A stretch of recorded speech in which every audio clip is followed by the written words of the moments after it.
Okay. You're listening to a wee moan podcast with Nads and Joan.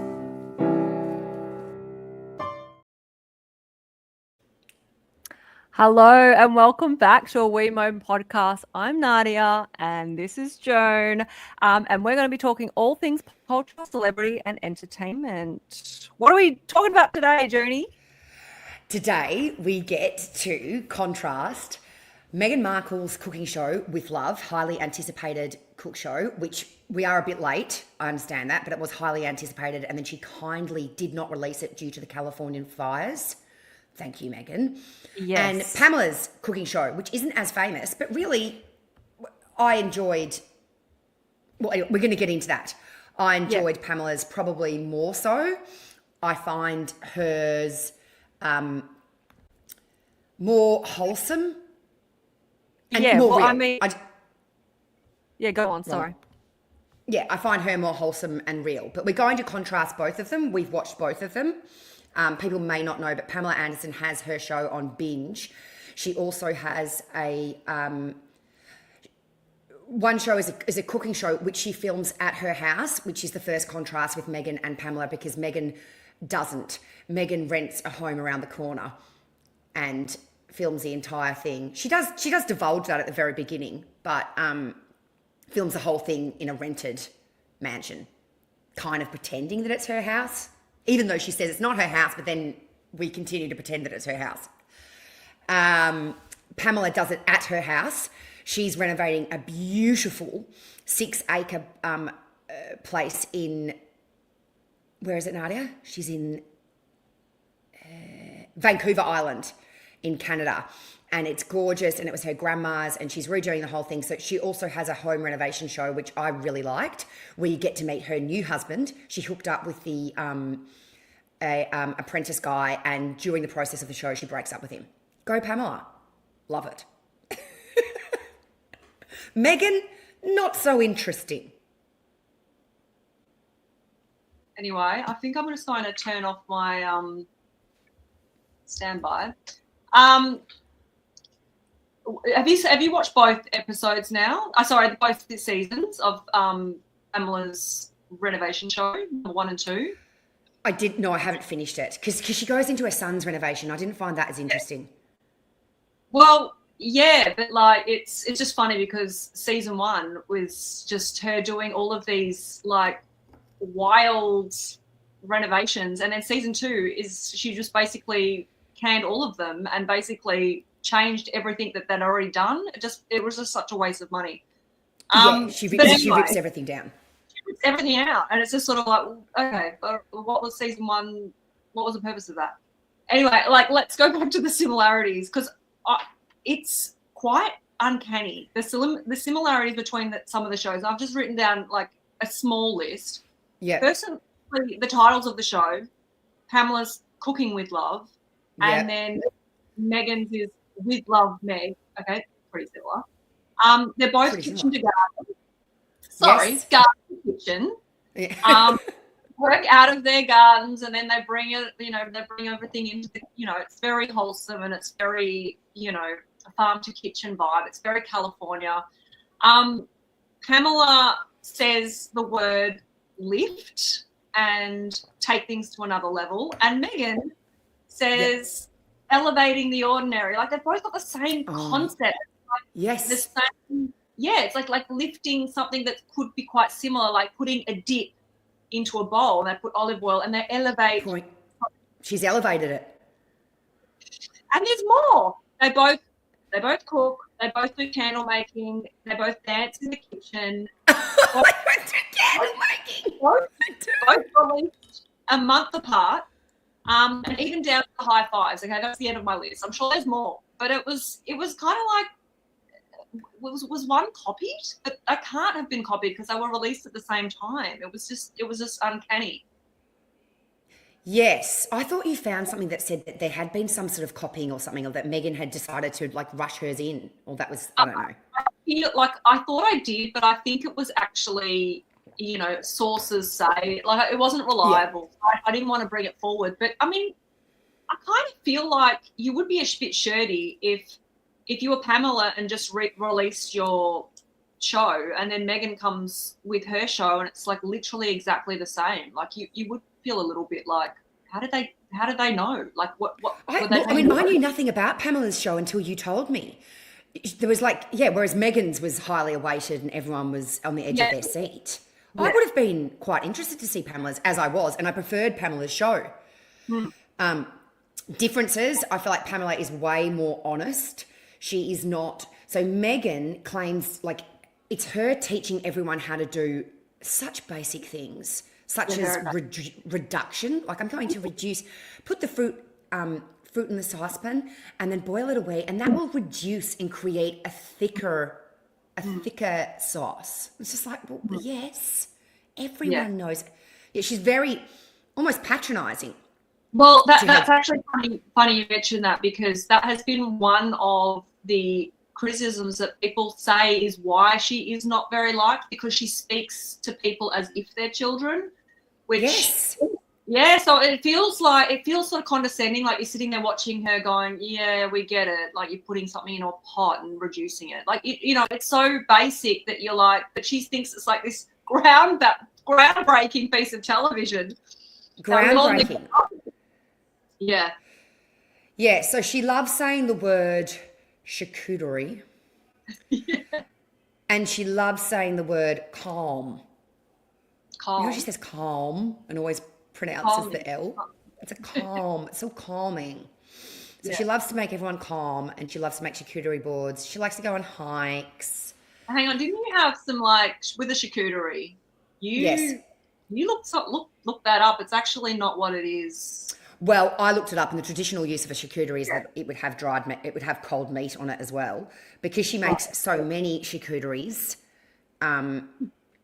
She does actually make one with cold meat, but a lot of her charcuteries include like her, ridiculous rainbow fruit platters that she creates for her children in the morning, complete with clouds made of yogurt. And then sort of says, it's just these special times that you spend with your children, like just go that extra mile. Yeah. Again, I suppose you could take that as quite patronising, because who the hell would have the time to do that?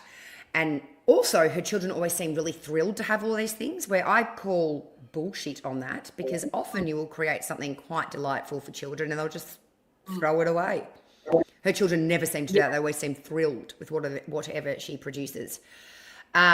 I saw a lot of beige on beige on beige on beige on beige. Well, didn't she like a whole, like when she was with the royal family, she didn't like wearing beige, and now totally. So here's a screenshot of beige on beige on beige on beige on beige, but also no, that's the wrong one. We want to do. Is this the high-low? I'm high-low. Oh, yes. That's the wrong one. That's with her friend. Okay. That's with her friend who is so that's her model friend who she cooks. She makes her dog biscuits and jam. Yeah. And she's met this woman who is a model and influencer, and her husband also plays polo. Yeah. I mean, it's really difficult to relate, Meghan. Not the kind of people I'm hanging out with. Whereas I feel like Pamela does hang out with normal people. I agree with that. And also, like, her husband isn't royalty. Her husband's just like some tradie down the street. He's a bogan tradie. Who she isn't he? Ended up like it was clear during the filming process that there was some issues going Problems. on. Yeah. Funny. Yeah, he just disappears. Oh, there we go. There's Meghan. I mean, I have always disliked anyone who hangs their jumper over their shoulders like that. So if anyone is not they're just looking at it, they're just hearing the audio. We're visualizing now Meghan with beige striped jumper on a beige top with a beige chino pants, and she's making what are they? They're little mimosas. She's always making mimosas, and great, because mimosas means she can, jazz it up. Elevate the normal. What did she say?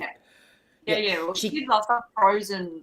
Elevate the ordinary with one of her bloody jams. So she'll add a bit of jam to this stupid mimosa, Yeah. So she, what else does she do in it?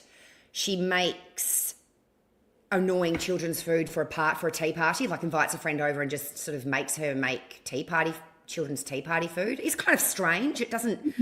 No, you're talking about I feel like if I arrived, I wouldn't be thrilled. For a friend, but yes, Mindy Kaling did an episode with her. So Mindy Kaling is from the office. Yes. And she comes around and she's forced to make, first of all, little sandwiches. Oh, okay, so like it's pretty much bruschetta, but of course Meghan puts like little spots of, you can see in the picture here. So it's a piece of bread. It's got a piece of bocconcini or something, then a piece of tomato with a balsamic dot all over it to make it look like a ladybug. Yes. And then an olive for a head. And they prepare these things painstakingly for the children's party. Yeah. The children's parties that I host in my life involve mini hot dogs, frozen party pies, and a bag of salt and vinegar chips. Oh, possibly fairy bread, but that would be me elevating the ordinary. Yeah. Well, this is where we come to this idea of like, who is this show for? Because it's potentially only for the 1%, but the 1%, like even Mindy Kaling said, I don't do like my school parties. Like I'm not involved in that. I just hire someone for that. She was like, she came in, she owned that she's rich and she just able to do stuff like, you know, but Meghan, I don't know, like she's got this kind of like identity issue where she doesn't know if she can kind of put herself out there as being this, like has everything done for her, but she does have a nanny 24 hours a day. But she kind of acts like she's driving the kids to school and it's mayhem and Yes, she says, you know, my mornings are fast. And she also does that when she goes out to the chicken. So she's like says, if you can start your morning like this, going out to the chicken shed. Again, I call bullshit because I have chickens and I can't be bothered going out every morning. And again, her chickens, she feeds her chickens. She makes her chickens frozen. She freezes vegetables and fruit in a huge frozen platter and like gives it to her chickens.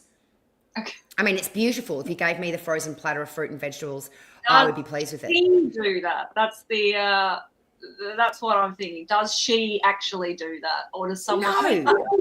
I mean, how ridiculous! I mean, I'd be quite annoyed if I was a chicken having to like pick through ice. You'd be confused. A bloody piece of lettuce, you know, some scraps off the plate. Like, give me the scrap. I need to work for it. I know. I'm doing enough as it is. God. And chickens are called fowl for a reason. They're kind of gross. Like my chicken area has rats, a whole lot of poo, and they have random diseases and growths on their body. Hers do not. Hers are like this glorious area where she goes in and she is surprised that she's like, oh no, I disturbed her. When she disturbs one of her chickens laying an egg, which again is stupid because chickens will sit on their eggs for a very long time and I have to pick them up and get them off the eggs and they peck me sometimes because they're clucky and they want their eggs. So again, I call bullshit. Yeah. I feel like Pamela doesn't do that.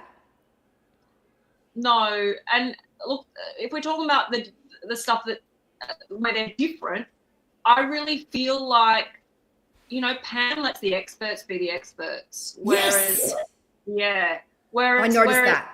Whereas, like, Meghan is like the expert, but and then when the experts come, she's like already done donuts and yes, it's kind of like let the experts have the room, let the experts have the moment. You're talking about that chef that came in, the Korean chef. Well, a Korean chef and the chef that was in the finale where she got the chef to do the actual party, but didn't invite the chef to the party. Like, I thought that was bloody rude. Like in Pam's, she invites the chefs into all of the actual dinner parties, and that's so inclusive, and it feels really nice, like a warm up. And she also whenever there's one particular chef that I was watching. She made a delicious cauliflower recipe actually, which I will do. Oh, no. Yes. You know the one with the pine nuts and the 3-ingredient thing. Oh, yum. Delicious. Anyway, so when this woman is explaining things to her, Pamela is like, oh, wow, I didn't know that. Oh, great. Yeah, Whereas yeah. if she visited Meghan's pretend kitchen, I feel like Meghan would have been telling her, like, you know, right, I'm just going to whip up a salad and be showing her. And you're like, well, hang on a minute. We don't want to hear from you. Let's hear from the chef. The experts, yeah. Well, that's where it was kind of like, you know. Okay. Oh, hang on, what are we listening to? Oh, sorry, that was my phone went off. But even when she is doing these kind of cute little things, let me just bring up, like, I mean, there's been so many internet sleuths, and I love TikTok for this kind of stuff because things come out and they're like, what they've been hiding. So, like, in the background, let's just have a look at. Oh, hang on, I've just got to remove your screenshot. Let's have a look. Why is it coming up? Well, you find that, and you find it because I do want to hear. Oh, you've got it. Oh, here we go. Okay. So, in her popcorn moment, as you can see there on the right-hand side, so in the scene, she has a dried corn on the cob. She puts it in a bag, puts it in the microwave, and out pops out. And it's kind of, I mean, it's novelty, kind of cute. It's very Does like. that actually happen? Well, this is where people had noticed. Can you see there in the right-hand In the right-hand corner? The microwave popcorn bag. Potentially filled. I mean, I don't know why the producers didn't pick up on that, but I thought, yeah, you can see it says microwave popcorn. Yeah, so I wouldn't have. Someone stitched her up. Obviously, one of the props people stitched her up. And also, how could one corn on the cob possibly create that much popcorn? Yeah, I know you don't need many kernels for a good pop because I pop my own popcorn. It's cheap. Yeah. But I don't think it would create that much. So yeah, again, also, like, who has access to this? This is what I'm saying. Like, I have not seen a dried corn on the cob. Potentially, maybe only seen one once or twice, and it was like for a stage thing or something, or you know, it was decoration on the side of the road. It wasn't for sale. I don't know where you get any of this stuff from. You know what I mean? Like, it's like. It's not so other thing she does is she has floral ice cubes. So she puts cute flowers in water, but not just any water. It has to be distilled water or soda water. It freezes them. Okay, great. Who has time for that? She also does, she makes lavender towels so that you can just have a moment of calm and soak your face in your own lavender towels. Yeah. She freezes some of them. So she's got them in the freezer for a later date. And she loves flower sprinkles. Yeah, sorry, go on. And she loves flowers. Who doesn't love flowers? You and I love flowers. And plant our own flowers. She shows you how to make a bouquet of flowers by going to the local flower market, and she must buy about 12 or 15 bunches of beautiful flowers. So she must have spent up to $1,000 really, because they're pretty expensive, right? Like a bunch of flowers can be about $60.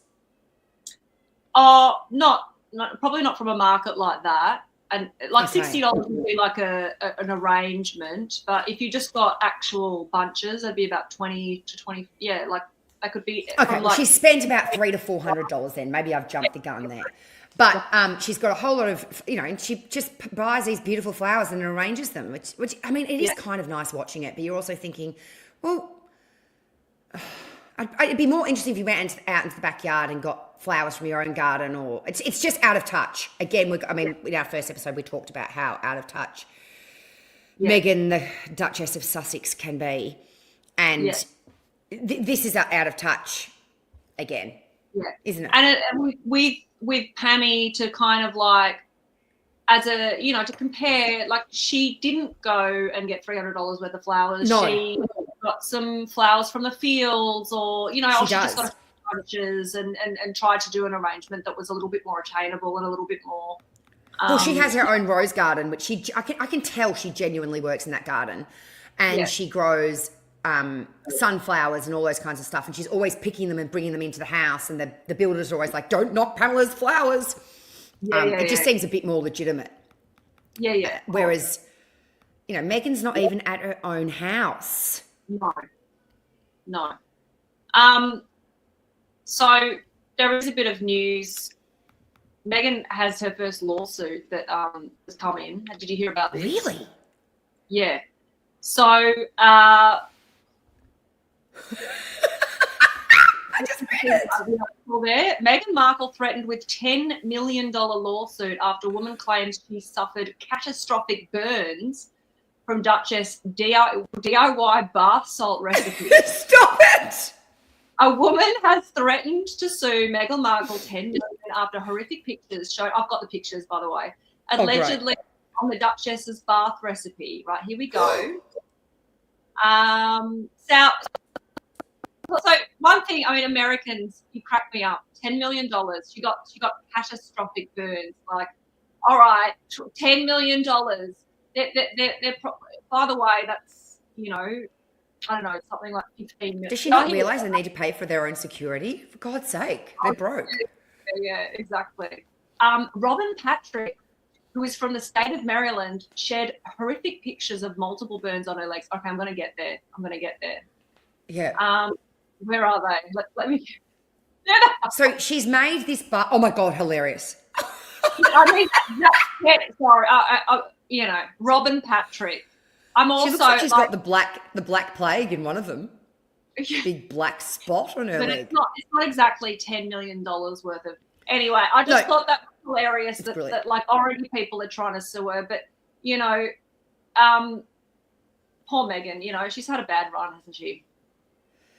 Yeah, everyone wants to get at her, but she hasn't won any people over with this show, I don't think. She just seems, again, incredibly out of touch, and everything just seems really forced. You don't see her with a bunch of people and think, oh, yeah, they're genuinely friends, really. Like, what were you going to say about, you were going to say something about one of her guests, Uncle, the one that comes to stay, and she's very concerned that he... Uncle Daniel, this goes back to what we said in the last episode of our own podcast, where we were just saying, like, the people that were invited to her wedding were the George Clooney's of the world and, the Oprahs.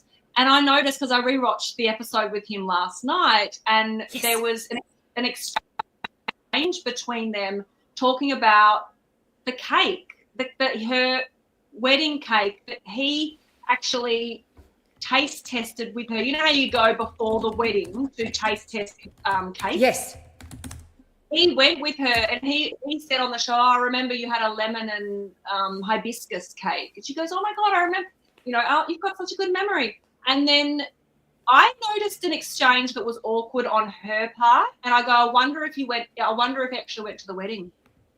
Yes. I wonder if he actually went to the wedding. And I Googled it because my intuition's never wrong. He did not, Uncle Daniel, like what the kids call Uncle Daniel, did not go to the reception of the wedding. Do you know who did go to the reception of the wedding? Oprah. Do you know who did go to the reception of the wedding? George Clooney. But she doesn't go. Did he go to the wedding? He went to the nuptials. He did not go to the reception. So I thought that was horrendously rude. This is her best friend. And I just thought, that is for me, like, just not okay. Like, it really makes my blood boil. And look, now she's sort of like tropesing him into this, like, I don't know. I just feel like. Well, it says here, I'm Googling it now. It says that he, like you said, he was present at the wedding ceremony. He was also present after the ceremony for touch-ups and has described the day as emotional and perfect. So she literally kept him as staff, is what you take from that. Yes. Like, could you please just touch my makeup off and up, and now off you go, please? Yeah, so that for me, like, we're not friends. I would never want to be her friend. That's the type of person that is just not someone that I would associate with, to be honest. Like, I can't handle that kind of level of pretension, that level of, like, I don't know, like, you're my makeup artist. Yeah, maybe getting him on the show was a bit of a like, I'm sorry, Uncle. Daniel. She literally said, "Oh, my kids call him Uncle Daniel. Uncle Daniel wasn't at your reception." Yes, okay? Uncle Daniel wasn't. Oh my goodness. Yeah, rude. Really So, rude. Yeah. Poor Uncle. Yeah. He did Yeah. get a lavender face pack as he came to her show, and he also got truffle popcorn and his own handwritten and labelled bath salts. So she's really trying to make up for the no invite. Yeah. Well, like, who knows what happened after that? Maybe they became closer. I look, like, maybe that's the case. But I just think, she invited him to taste the cake before. Like, what I mean? But you're not allowed to the reception. My mind boggles at the level of how she needed to curate that wedding reception so it's known to the press that it was star-studded. Well, whenever I see her handwriting, because you know how fabulous her handwriting is, like, it is lovely. I always think that she must have been, I can just imagine her being in the royal palace and, she annoyed everyone in the royal palace with, like, all of her protocols and just not really doing what she was told. But I can just imagine her wanting to, like, write every single table place or just any labels that are needed, and the royal palace getting frustrated by it. I really feel like, and maybe that's why she emphasizes it so much on her show. Like, she's just like, how dare you not have let me write my wedding invites? I've got the most beautiful handwriting in the whole world. Yeah. Yeah. No, and look, another thing as well was, like, at the very beginning of with Love Melgan. I mean, I know we'll get back to Pammy soon, but this show just keeps giving. Like, it just keeps giving with the beekeeper. Like, well, that's a start. That's the first episode. Yeah, but I was kind of excited because I'm like, this is kind of interesting. I didn't know that bees only lived 3 weeks. I didn't know that they all have different jobs. I was kind of interested because I was actually getting information from, and then he was, like, cast away and we never saw him again. Yeah. But, like, one of the things that, like, actually was like, wow, was, it just goes to show that, like, the author, I just don't see any authenticity with her. When it came to, like, they were scraping the honey. Yeah, here we go. They were scraping the honey off, and she goes, because they were talking about how she'd been looking, she's got the beekeeper there. They've been doing it on and off for a year. And she goes, you know what? I don't even like honey. But now that I've been doing this, I really appreciate it. I'm like, could you imagine anyone putting that much effort into something that you don't like? Well, also, she's got a beekeeper there. Like, she's not doing it. But why? Why invest in something that you don't like? Like, you don't like it. You do not like it. Like, that's me, like, working, like developing Vegemite, and I don't like, you know what I mean? I don't know. Like, I'm just like, Blake Lively is another case where she doesn't drink alcohol and has an alcohol brand. Like, the level of inauthenticity here for me is disgusting. Yeah, she doesn't. Yeah, she's got nothing to do with, and that's her opening scene. Actually, I'll quickly play. I think it is that scene, just to get a gist of the feel of it, because this is the feel. It's very 70s Motown, happy sunny days in California. Do you feel like magic? Oh, is it do you believe in magic? Sorry. Classic person that always forgets the words. Can you hear it? No, I can't. Oh, sorry. That's all right. Everyone just got my singing, so, Yeah, okay. Anyway, it's just her having a lovely time in her pretend house. Yeah. All right, well, let's switch gears to Pammy. Yeah, look, the only criticism I will say for Pammy, because we've been riffing poor Megsy. I know. She cops it from every angle, but she does. Like, Pamela, like, I've got to say, like, like, from watching her show, the renovation show, like, I felt like that was more her. Like, we got to see more of, like, she'd she put Pamela on has high nothing heels. to hide. She is the complete opposite to Meghan. Everything's on the table. Like, I mean, if you know, especially if you know Pamela's history, like her sex tapes were stolen and just projected around the world. She has been completely lost all privacy and just, I mean, it's just awful what has happened to her. And she comes through it with a smiling face, has a bit of a laugh, makes fun of herself, still looks hot, but also I love the no makeup movement that she's made. I really feel like she's pioneered that. Yes. She's just like, whatever. I mean, what does she have? She must be like, throw it at me. Like you have, everyone knows everything about me, and my naked body and sex tapes have been sold around the world before that was even an option. It was the first sex tape ever made. And she made no money out of it. It's like, how awful. And then she's just gone, you know what, I'm going to go buy my parents' farm and I'm going to make it a beautiful house and make preserves. And she does make preserves. And the difference between her preserves is she'll be like, oh, I'm going to go get a whole bunch of tomatoes from the garden, which she does. But then she's like, I'm just going to add capsicum to this one, and just like chucks it in. Or she'll add like some flowers and then write on the label, tomato with sunflower, and just screw the lid on and put it away. Meghan would never do that. Like that would not, you know, like there's absolutely no way. She'd have a heart attack. So Pamela's just way more laid back, way more honest. And, you know, look, she must feel it must be really exhausting to be like Meghan. And why are you wearing beige on beige on beige on beige on beige whilst you're cooking a tomato sauce? Well, I think most people had the heart attack with the white.